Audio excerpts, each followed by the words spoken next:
নমস্কার বন্ধুরা, আপনারা সবাই কেমন আছেন? আলাপ নন্দিনীর একটি নতুন ভিডিওতে আপনাদের সকলকে স্বাগত। আজকে গুড ফ্রাইডে, সকলকে জানাই গুড ফ্রাইডের আন্তরিক শুভেচ্ছা ও অভিনন্দন। ঘড়িতে এখন ঠিক সকাল 6টা। বাড়ি থেকে প্রায় 15 কিলোমিটার দূরে চলে এসেছি দামোদরের পাড়ে। আজকে না আমি আর আপনার দাদা যাচ্ছি বাবা বিহারীনাথ দর্শনে। আমাদের এই রাঢ়বঙ্গের বিহারীনাথ খুবই জাগ্রত দেবভূমি।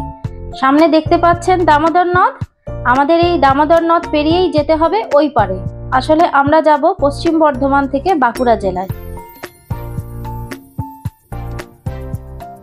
দেখুন এই দামোদর পারাপারের জন্য একটা কি সুন্দর বাঁশের সাঁকো আছে।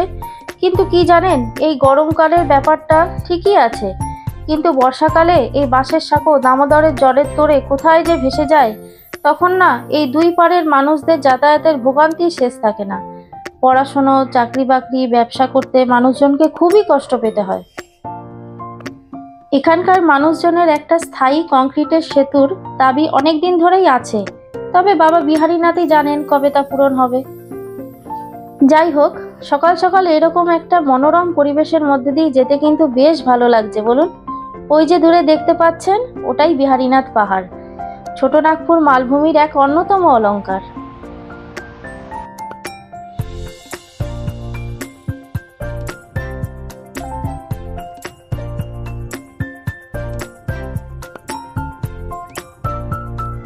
তবে একবার ভেবে দেখুন, প্রতি বছর এই ব্রিজ তৈরি করা, এর রক্ষণাবেক্ষণ করা কতটা কষ্টকর।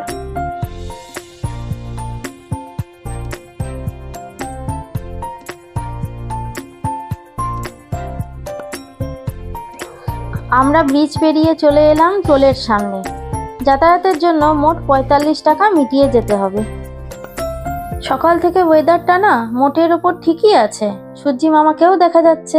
চলুন এবার সামনের দিকে এগিয়ে যাওয়া যাক। আমরা এখন পুরোপুরি চলে এসেছি বাঁকুড়া জেলায়। দেখুন বিস্তীর্ণ বালুকা রাশি, কি সুন্দর লাগছে না?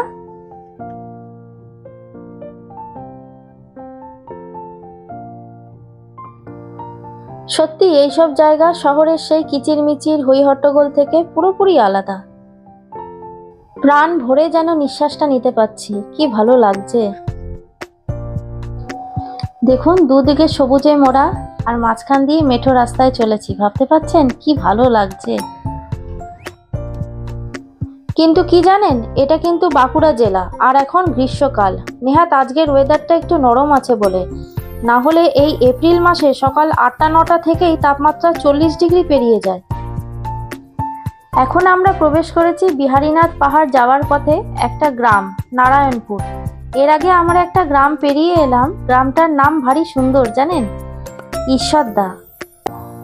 আর ওই দেখুন বিহারীনাথ পাহাড়, কি যে অপূর্ব লাগছে তা আমি বলে বোঝাতে পারবো না। ধরুন ঠিক এইখানটাতেই যদি আমাদের একটা করে বাড়ি থাকতো, তাহলে কেমন হতো। পাহাড়ের কিন্তু এই মজা, যত কাছে আসা যাবে ততই যেন তার সৌন্দর্য বাড়তে থাকে। চলুন আরো এগিয়ে যাওয়া যাক।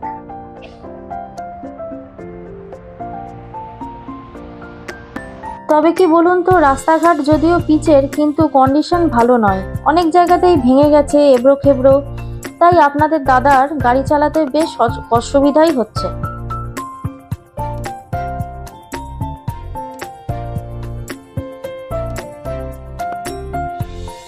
আমি তো শুধু দু চোখ ভরে দেখে চলেছি বিহারীনাথ পাহাড়কে, আর কতক্ষণ পর যে পৌঁছবো আর তর সইছে না। দেখুন আমরা অনেকেই অনেক পয়সা খরচ করে অনেক কিছু দেখতে যাই, অবশ্যই সেগুলো ভালো, তবে এইসব জায়গাও কিন্তু তুলনাহীন। যারা প্রকৃতিকে ভালোবাসেন, ব্যস্ত জীবন থেকে সরে এসে প্রাণ ভরে বাতাস নিতে চান, তারা অবশ্যই একবার বিহারীনাথ আসুন।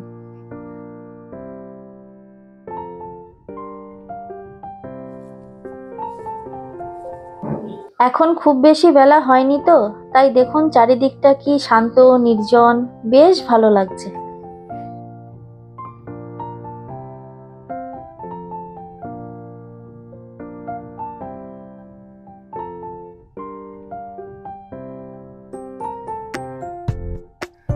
এই যে দেখুন পাহাড় কত সামনে চলে এসছে, এখন আগের থেকেও বেশি ভালো লাগছে না?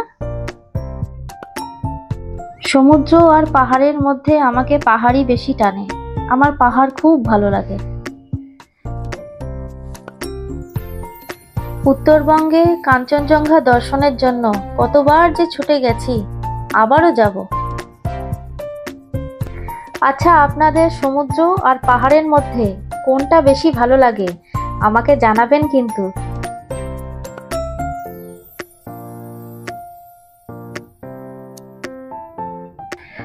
এইবার আমরা বিহারীনাথ পাহাড়ের খুব কাছে চলে এসেছি। এই জায়গাটাও দেখুন কত সুন্দর, যত কাছে যাচ্ছি তত যেন আরো দৃশ্যটা মনোরম হয়ে উঠছে।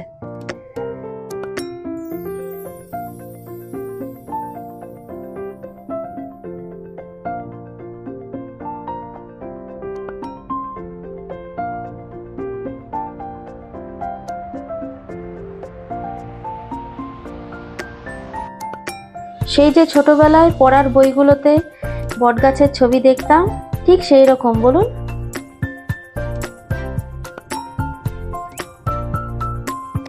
বাঁ দিকের এই রাস্তাটা চলে যাচ্ছে বাঁকুড়ার শালতোরার দিকে, আমরা যাব ডান দিকে বাবা বিহারীনাথ মন্দিরে।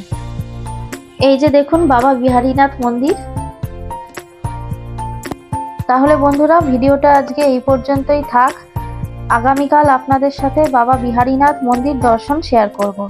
আপনারা সবাই সুস্থ থাকবেন, ভালো থাকবেন, আনন্দে থাকবেন।